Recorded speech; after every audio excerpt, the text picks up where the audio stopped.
देश के अधिकांश भागों में यम के नाम पर दीपदान की परंपरा है। दीपावली के 2 दिन पूर्व धन्वंतरी त्रयोदशी के सायंकाल मिट्टी का कोरा दीपक लेते हैं। उसमें तिल का तेल डालकर नवीन रुई की बत्ती रखते हैं और फिर उसे प्रकाशित कर दक्षिण दिशा की मुख करके मृत्यु के देवता यम को समर्पित करते हैं। तत्पश्चात इसे दरवाजे के बगल में अनाज की ढेरी पर रख देते हैं। प्रयास यह रहता है कि यह रात भर जलता रहे, बुझे नहीं। क्यों प्रकाशित करते हैं यह दीपक, क्या है इसका रहस्य? इस संबंध में एक रोचक और सुंदर पुराण कथा मिलती है। कहते हैं बहुत पहले हंसराज नामक एक प्रतापी राजा था। एक बार वह अपने मित्रों, सैनिकों और अंगरक्षकों के साथ जंगल में शिकार खेलने गया। संयोग से राजा सबसे बिछुड़कर अकेला रह गया और भटकते हुए एक अन्य राजा हेमराज के राज्य में पहुंच गया। हेमराज ने थके हारे हंसराज का भव्य स्वागत किया।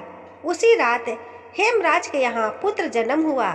इस खुशी के अवसर पर हेमराज ने राजकीय उत्सव में सम्मिलित होने के लिए आग्रह के साथ हंसराज को कुछ दिनों के लिए अपने यहाँ रोक लिया। बच्चे के 6वीं के दिन एक विचित्र घटना घटी। पूजा के समय देवी प्रकट हुई और बोली, आज इस शिशु की जो इतनी खुशियां मनाई जा रही है, यह अपने विवाह के 4थे दिन मृत्यु को प्राप्त हो जाएगा। इस भविष्यवाणी के सारे राज्य में शोक छा गया। हेमराज और उसके परिजनों पर तो वज्रपात ही हो गया। सबके सब स्तंभ रह गए। इस शोक के समय हंसराज ने राजा हेमराज और उसके परिवार को ढाढ़स दिया, मित्र, अब तनिक भी विचलित ना हो। इस बालक की मैं रक्षा करूंगा। संसार की कोई भी शक्ति इसका बाल बांका नहीं कर सकेगी। हंसराज ने यमुना के किनारे एक भूमिगत किला बनवाया और उसी के अंदर राजकुमार के पालन पोषण की व्यवस्था कराई। इसके अतिरिक्त राजकुमार की प्राण रक्षा के लिए हंसराज ने सुयोग्य ब्राह्मणों से अनेक तांत्रिक अनुष्ठान, यज्ञ, मंत्र जाप आदि की भी व्यवस्था करा रखी थी। धीरे धीरे राजकुमार युवा हुआ। उसकी सुंदरता एवं तेजस्विता की चर्चा सर्वत्र फैल गई। राजा हंसराज के कहने से हेमराज ने राजकुमार का विवाह भी कर दिया। जिस राजकुमारी से युवराज का विवाह हुआ था, वह साक्षात लक्ष्मी लगती थी। ऐसी सुंदर वर वधू की जोड़ी जीवन में किसी ने न देखी थी। विधि का विधान, विवाह के ठीक 4थे दिन यम के दूत राजकुमार के प्राण हरण करने आ पहुँचे। अभी राज्य में मांगलिक समारोह ही चल रहा था। राज परिवार और प्रजाजन खुशियां मनाने में मग्न थे। राजकुमार और राजकुमारी की छवि देखकर यमदूत भी विचलित हो उठे, किंतु राजकुमार के प्राण हरण का अप्रिय कार्य उन्हें करना ही पड़ा। यमदूत जिस समय राजकुमार के प्राण लेकर चले, उस समय ऐसा हाहाकार मचा और दारुण दृश्य उपस्थित हुआ, जिससे द्रवित होकर दूत भी स्वयं रोने लगे। इस घटना के कुछ समय पश्चात एक दिन यमराज ने प्रसन्न मुद्रा में अपने दूतों से पूछा, दूतों, तुम सब अनंत काल से पृथ्वी के जीवों का प्राण हरण करते आ रहे हो।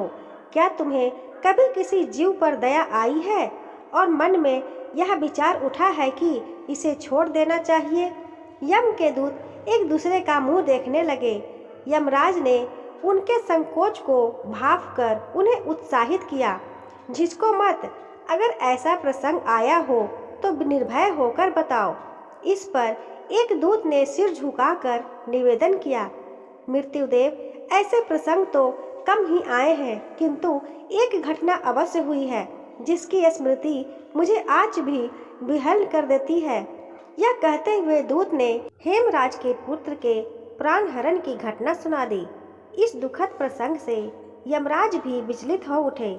इसे लक्ष्य करके दूत बोला, नाथ, क्या कोई ऐसा उपाय है जिससे इस प्रकार की अकाल मृत्यु से प्राणियों को छुटकारा मिल जाए? इस पर यमराज ने कहा, जीवन और मृत्यु सृष्टि का अटल नियम है तथा इसे बदला नहीं जा सकता।